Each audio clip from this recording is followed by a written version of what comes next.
Hello मेरे प्यारे दोस्तों, कैसे हो आप सब लोग। आशा करता हूँ आप सब बढ़िया होंगे और आपका जो रिवीजन है, जो तैयारी है आपके एग्ज़ाम की, वो बहुत बढ़िया चल रही होगी। और मेरे बहुत सारे भाई लोग कमेंट कर रहे थे कि यार पेपर सेट लाओ फॉरेस्ट गार्ड। तो लो भाई, तुम्हारा पेपर सेट आ गया फॉरेस्ट गार्ड का। ठीक है, तो ये फॉरेस्ट गार्ड का पेपर सेट है पूरा। ठीक है, देखते हैं आपको कितने आंसर आते हैं। तो अच्छे से इस वीडियो को देखिए, ठीक है। और जितने आंसर आपको आते हैं तो कमेंट सेक्शन में जरूर बताना। ठीक है, फर्स्ट क्वेश्चन है, 1957 में ऑल इंडिया रेडियो का नाम आकाशवाणी रखा गया। ठीक है, 1957 में ऑल इंडिया रेडियो का नाम आकाशवाणी रखा गया। लेकिन इससे पूर्व सर्वप्रथम किस रेडियो स्टेशन का नाम आकाशवाणी रखा गया? 1957 से पूर्व किस रेडियो स्टेशन का नाम आकाशवाणी था, मतलब। ठीक है, तो मैसूर का जो रेडियो स्टेशन है, इसका नाम पहले से ही आकाशवाणी था। ठीक है, और ये मैसूर कहाँ है? कर्नाटक में है। ठीक है, कर्नाटक में है मैसूर। ठीक है, अगर बात की जाए कि ऑल इंडिया रेडियो की स्थापना कब हुई थी, तो 1936। ठीक है, 1936 में दिल्ली में ऑल इंडिया रेडियो की स्थापना हुई थी। ठीक है, नेक्स्ट क्वेश्चन है, संपूर्ण विश्व में संचार का सबसे तेज और सस्ता साधन कौन सा है? संपूर्ण विश्व में संचार का सबसे तेज और सबसे सस्ता साधन कौन सा है? तो ईमेल। ठीक है, नेक्स्ट क्वेश्चन है, ब्राह्मी लिपि लिखी जाती है, ब्राह्मी लिपि लिखी जाती है तो बाईं से दाहिनी ओर लिखी जाती है, जैसे हम अपनी हिंदी को लिखते ही हैं। ठीक है, नेक्स्ट क्वेश्चन है, हिंदी को राजकीय भाषा कार्यालय की भाषा कब घोषित किया गया? देखो, घुमा के क्वेश्चन पूछा है, हिंदी को राजकीय भाषा कार्यालय की भाषा कब घोषित किया गया? तो 26 जनवरी 1965 को हिंदी को कार्यालय भाषा घोषित किया गया था। ठीक है, अगर राजकीय भाषा की बात की जाए, हिंदी को राजकीय भाषा कब घोषित किया गया?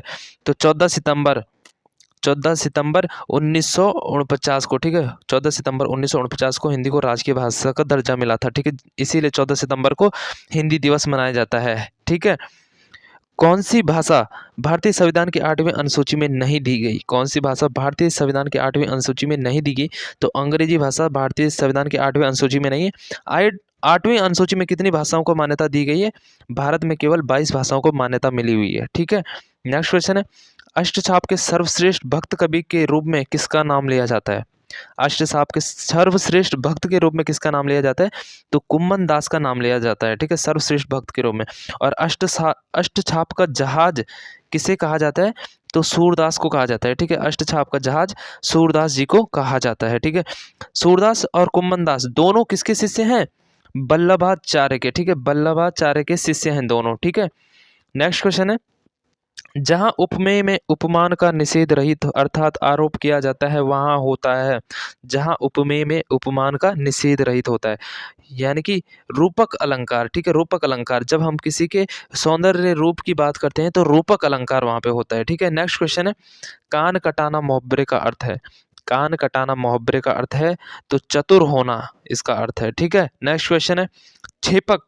छेपक क्या है? ठीक है, तो छेपक कहते हैं कि किसी ग्रंथ में अन्य व्यक्ति द्वारा जोड़ा गया भाग, वो छेपक कहलाता है। ठीक है, नेक्स्ट क्वेश्चन है, वाक्य में अशुद्ध भाग का चयन कीजिए। वाक्य में अशुद्ध भाग का चयन कीजिए।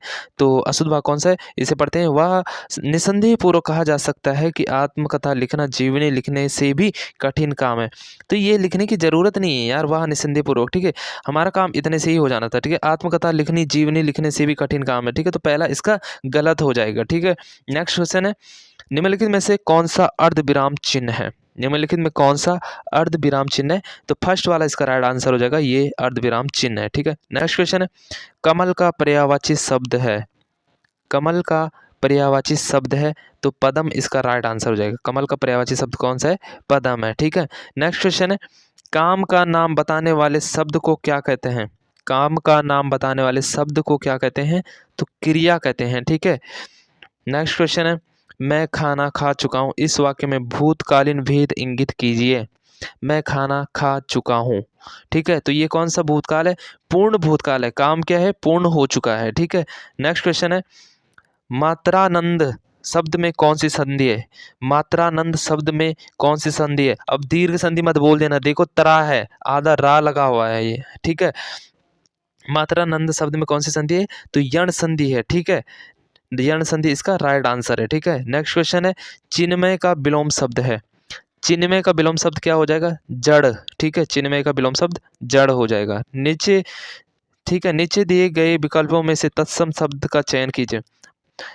नीचे दिए गए विकल्पों में से तत्सम शब्द का चयन कीजिए। अब सभी को पता है तत्सम शब्द कौन से होते हैं? जो सीधा सीधा संस्कृत से जुड़े होते हैं। ठीक है, तो युवा शब्द है जो ये तत्सम शब्द है। ठीक है, बाकी शहीद हो गया, बहु हो गया, पड़ोसी हो गया, तो ये सारे क्या हैं, तद्भव हैं। ठीक है, नेक्स्ट क्वेश्चन है, दुकान शब्द है, दुकान कैसा शब्द है, तो विदेशी शब्द है, दुकान ना तद्भव है ना तत्सम है। ठीक है, ये विदेशी शब्द है। ठीक है, नेक्स्ट क्वेश्चन है, किस भाषा की रचना प्रत्यय से हुई है, नेक्स्ट क्वेश्चन है, किस शब्द की रचना प्रत्यय से हुई है। ठीक है, किस शब्द की रचना प्रत्यय से हुई है।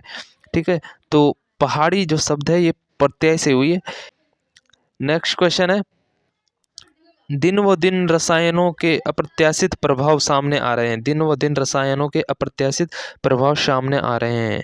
इसमें राइट हमने सही चूज करना है कि जो अप्रत्याशित इन्होंने लिखा ये सही है कि नहीं है। तो सही शब्द कौन सा है, अप्रत्याशित होता है, अप्रत्याशित नहीं होता है। ठीक है, अप्रत्याशित होता है, तो इसका बी राइट आंसर हो जाएगा।